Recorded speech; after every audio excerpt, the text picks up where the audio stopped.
Assalamualaikum warahmatullahi wabarakatuh. Selamat pagi anak-anak bapak semua. Apa kabarnya hari ini? Semoga kalian semua selalu dilindungi dalam keadaan sehat dan jangan lupa untuk menerapkan protokol kesehatan dimanapun kita berada. Ketua kelasnya, apakah ada yang tidak hadir hari ini? Jika tidak ada, kita akan melanjutkan pelajaran kita hari ini tentang transformasi. Transformasi itu sendiri terdiri dari 4. Yang pertama itu refleksi, yang kedua itu translasi, yang ketiga itu rotasi, dan yang keempat itu dilatasi. Pada hari ini kita akan mempelajari transformasi yang pertama, yaitu refleksi. Kalian semua pasti pernah bercermin sebelumnya. Apa yang kalian lihat pada cermin itu pada saat kalian bercermin? Ya benar, bayangan pada cermin itu tidak akan berubah dan jarak pada cermin itu tidak akan berubah. Jadi dapat kita tarik kesimpulan sifat dari refleksi. Yang pertama yaitu refleksi yang pertama itu satu, bentuk bendanya tetap atau bentuk benda pada saat bercermin itu tidak berubah. Yang kedua yaitu jaraknya tetap atau jarak pada saat kita bercermin dan jarak pada bayangan pada cermin itu sama. Dan yang pertama yaitu pencerminan pada koordinat kartesius. Yang pertama yaitu pencerminan pada sumbu X. Di sini Bapak beri contoh satu, titik A pada titik A 2,2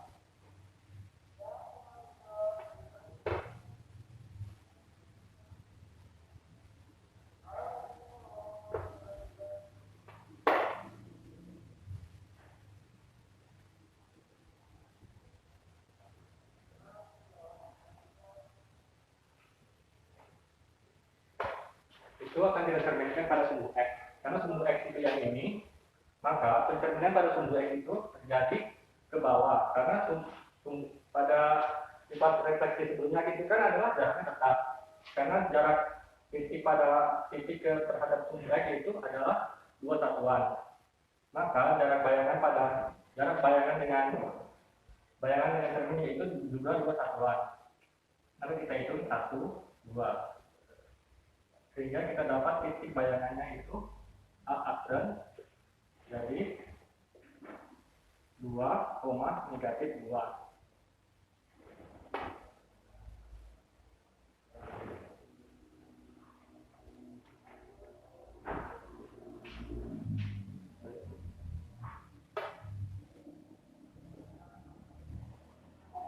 Jadi kan titik A itu 2,2. Jika kita cerminkan pada sumbu X menghasilkan A aksen yaitu 2, negatif 2. Dilihat dari ini kan X yang pertama itu X, Y. Menghasilkan bayangannya X. Yang berubah ini adalah nilai Y menjadi negatif Y. Sehingga dapat kita simpulkan bahwa pencerminan pada sumbu X A sama dengan X, Y itu akan menghasilkan bayangan X, negatif Y.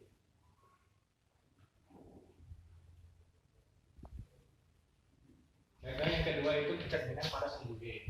Seperti pada contoh sebelumnya pada sumbu X, Bapak ada contoh yaitu titik A, titiknya 2,2, kita akan mencerminkan pada sumbu Y. Karena sumbu Y itu sumbunya tegak, berarti pencerminannya itu akan berada pada sebelah kirinya.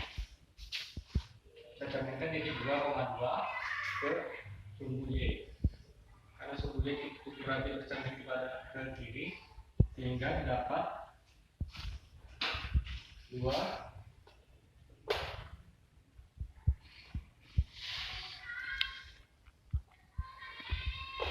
jadi bayangan itu berada pada titik negatif 2,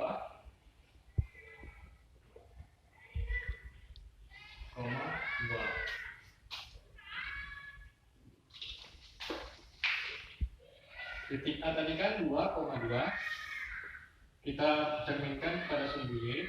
Itu cerminkan pada sumbu Y itu berada di sebelah kirinya, sehingga bayangan yang terbentuk adalah titik negatif 2,2. Dari hasilnya dapat kita simpulkan bahwa A X, Y, kalau jika kita cerminkan pada sumbu Y akan menghasilkan, di sini kita dapat lihat bahwa nilai X-nya yang berubah, sehingga didapat negatif X, Y. Dan yang ketiga yaitu pencerminan pada sumbu pada titik asal, titik O atau 0,0.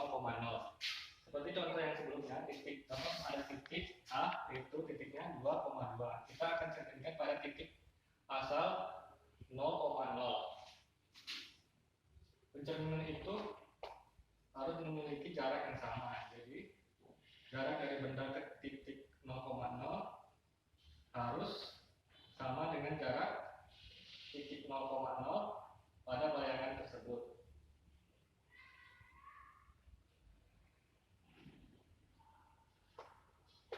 Sehingga didapatlah bayangan itu pada titik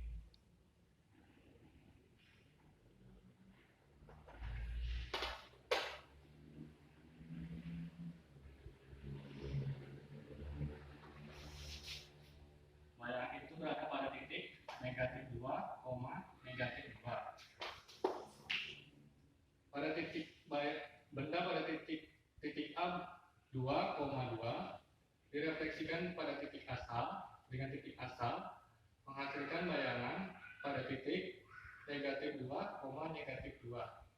Dari hasil tersebut dapat kita simpulkan bayangan benda A X, Y jika kita refleksikan pada titik asal atau 0,0 akan menghasilkan bayangan.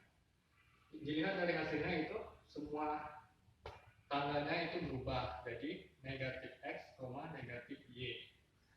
Jadi cerminan pada sumbu pada titik asal 0,0 akan menghasilkan bayangan negatif X, negatif Y. Jadi pelajaran kita hari ini dapat kita simpulkan bahwa pencerminan pada sumbu X tadi jika bayangan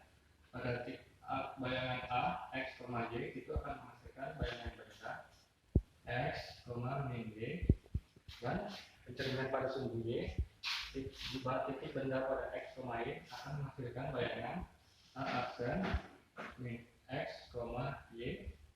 Dan yang terakhir itu titik asal 0,0 jika benda pada titik X, Y dicerminkan pada titik asal akan menghasilkan bayangan negatif X, negatif Y. Nah, sampai di sini pelajaran kita hari ini. Silakan diulang-ulang kembali materi yang sudah Bapak berikan agar kalian bisa menguasainya dengan baik. Dan silakan pelajari materi berikutnya tentang refleksi pada garis Y sama dengan X dan Y sama dengan negatif X dan refleksi pada titik-titik tertentu. Bapak akhiri pelajaran kita hari ini. Bapak